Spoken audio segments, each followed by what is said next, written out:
Hello everyone, আসসালামু আলাইকুম। সবাই কেমন আছেন? আশা করব অবশ্যই আল্লাহর রহমতে যে যেখান থেকে আমার ভিডিও দেখছেন অনেক ভালো এবং সুস্থ আছেন। আজকে আপনাদের সঙ্গে একটা মুরগির রোস্ট রান্না করা শেয়ার করব। আমি এটা আমাদের একটা বাবুর্চি কাকার কাছ থেকে শিখেছি। আমাদের বাড়িতে প্রায় অনুষ্ঠান হতো আর সেখানে কাকা এটা রান্না করতো আর আমি তখন তার কাছ থেকে শিখেছি। আপনাদের সঙ্গে একটু শেয়ার করছি। তো প্রথমে একটা পাত্রে বাদাম বাটা এবং রসুন আদা বাটা মিশিয়ে নিব মাংসর সঙ্গে। তারপর 15 মিনিট রেস্টে রাখবো। তারপর একটা পাত্রের মধ্যে মুরগির মাংসগুলোকে সামান্য তেলে ভেজে নেব। আপনি ইচ্ছে করলে ডুবো তেলেও ভেজে নিতে পারবেন, কিন্তু আমি অল্প তেলেই ভেজে নিচ্ছি। আর আপনার ভাজাটার মধ্যেই আপনার মুরগির রোস্টের স্বাদ এবং মান পুরোটাই বজায় থাকবে। যেমন ভাজবেন ঠিক তেমনই আপনার মজা এবং স্বাদ হবে। তারপর আমি সেই তেলের মধ্যে কিছুটা বেরেস্তা ভেজে নেব পেঁয়াজের। তারপর একটা বাটির মধ্যে একটু টক দই, একটু টমেটো সস আর বাদাম বাটা একসঙ্গে মিশিয়ে নেব আর সাথে দিয়ে দেবো একটু বেরেস্তা। আর যেই পাত্রে আমি বেরেস্তা ভেজেছি সেই পাত্রের মধ্যেই আমি আমার সেই মিশ্রণটাকে ঢেলে দেব, টক দইয়ের মিশ্রণটা। আর সেখানে আমি একটু আদা বাটা রসুন বাটা দিয়ে দিব আর ভালো করে নেড়ে চেড়ে একটু লাল মরিচের গুঁড়ো দিব, সেটা কালারের জন্য। কারণ এই লাল মরিচের গুঁড়োটার মধ্যে আপনার রোস্টের কালারটা সুন্দর ফুটে উঠবে। তারপর যে বাটিতে আমি বাদাম বাটা রেখেছিলাম সেটা একটু ধুয়ে পানি দিয়ে দিব আর মুরগির রোস্টের মশলা দিয়ে দিব। মশলাটা প্যাকেট কেটে সুন্দর করে দিয়ে তারপর ভালো করে কষিয়ে তেল ওঠার পর আমি আমার মুরগির রোস্টের মাংসগুলো, ভাজা মাংসগুলো সব দিয়ে দিব। সামান্য একটু কেওড়ার জল দিব। এটা হচ্ছে ফ্লেভারের জন্য, আপনি ইচ্ছে হলে দিতেও পারবেন, নাও দিতে পারবেন। তারপর এটাকে আমি ভালো করে কষানোর পর পানি দিয়ে ঢেকে দিব যেন এটা সুন্দর করে সেদ্ধ হয়। আর আমি যেটা দিয়ে ভিডিও করতাম আমার সেই স্ট্যান্ডটা ভেঙে গেছে। এখন আমাকে ভিডিও করতে হচ্ছে হাতের মধ্যে ধরে ধরে, তাই আমার ভিডিওগুলো খুব সুন্দর হচ্ছে না। এক হাতে ভিডিওর ক্যামেরা আর এক হাতে রান্না করা কিন্তু খুব কষ্ট, আপনারা তো জানেন যারা ভিডিও করেন। তো যাই হোক, হাতে নিয়েই পোলাও রান্না করাটা আপনাদের সঙ্গে শেয়ার করছি। আমার পোলাওটাও কিন্তু খুব সুন্দর হয়েছে, যদিও আমি পুরোটা আপনাদের সঙ্গে দেখাতে পারিনি। তারপরেও পোলাও রান্না সবাই জানে, পোলাও রান্না সবাই জানে।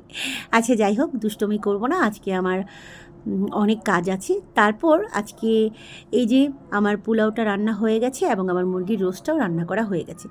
আর ফ্রান্স থেকে বিখ্যাত মরিচ যে আমাদের রেহেনা আপু, ওর চিনেন তো আপনারা, রেহেনা রাখি, সবাই তো জানেন। রেহেনা আপু আনছে, রেহেনা রাখি ব্লগে রেহেনা আপু অনেক মজাদার সেই কাঁচামরিচ, ভাইরাল কাঁচামরিচ, সেটাও আপনাদের সঙ্গে শেয়ার করব। এটা আমার ছেলের জন্য আমি দিয়েছি। আর যেহেতু আমি মুরগির রোস্ট খাই না, আমার জন্য আমি একটু ডিম ভুনা করেছিলাম আর 2 রকমের ভর্তা বানিয়েছিলাম, যেটা আমি এখন খাবো, কারণ আমি মুরগি খেতে পারি না, এটা আপনারা সবাই জানেন। কেমন হয়েছে আমার মুরগির রোস্টটা এবং পোলাওটা অবশ্যই কমেন্ট করে জানাবেন। যারা নতুন তারা অবশ্যই আমার চ্যানেলটাকে সাবস্ক্রাইব করবেন, আর যারা আমার পুরনো বন্ধু অবশ্যই আমাকে ভালোবেসে একটা লাইক, একটা কমেন্ট করে যাবেন। আর এই মুরগি রোস্ট খেতে হলে আমার বাসায় চলে আসতে হবে, আমি দাওয়াত দিয়ে রাখলাম সবাইকে। এখন শীতের মধ্যে ঠান্ডা ঠান্ডা ভাব, এরকম মজাদার খাবার খেতে কিন্তু খুব ভালো লাগে, আপনারা অবশ্যই চলে আসবেন।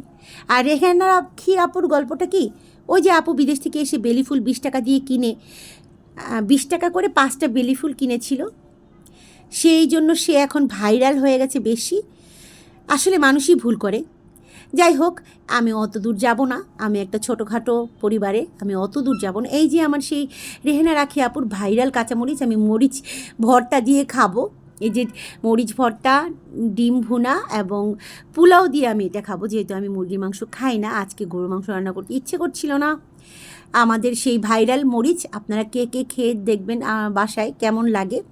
খুব বেশি দাম না, এটা আবার ফ্রান্স থেকে আপু আনছে, রেহেনা আপু, রাখি আপু আনছে। তো আমি আবার বাংলাদেশ থেকে কিনেছি 1 পিস, 1 পিস করে 30 টাকা করে কিনেছি। তো আমি যেহেতু 5টা এনেছি, তাই মানে দোকানদার মামা আমাকে 25 টাকা করে দিয়েছে, 25 টাকা করে দিয়েছে। আর এই ফাঁকে খাওয়া দাওয়া শেষ করে আমার জামাই আমার চুলে কালার করে দিচ্ছে। আমার জামাই খুব শখ ছিল আমার চুলগুলো লাল লাল হবে, কিন্তু যেই কালার করেছে আমার চুল তো লাল হয়নি, আমার চুল একদম যেমন ছিল তেমনই আছে। তো দেখেন, ভালোবেসে সে আমার চুল কালার করে দিচ্ছে। আমি কক্সবাজার বেড়াতে যাব, সেজন্য। সবাই ভালো থাকবেন, সুস্থ থাকবেন, আমাদের জন্য দোয়া করবেন। আমার জামাই আমাকে যত্ন করে আমার চুলে কালার করে দিয়েছে, কিন্তু আমার চুল কালার হয়নি। হয়তো আমার চুল কালারের হওয়ার যোগ্যই না, কিংবা ওই কালারটাই ভালো ছিল না। সবাই ভালো থাকবেন, সুস্থ থাকবেন, আমাদের জন্য দোয়া করবেন। আপনাদের জন্য অনেক ভালোবাসা। আল্লাহ হাফেজ, আসসালামু আলাইকুম।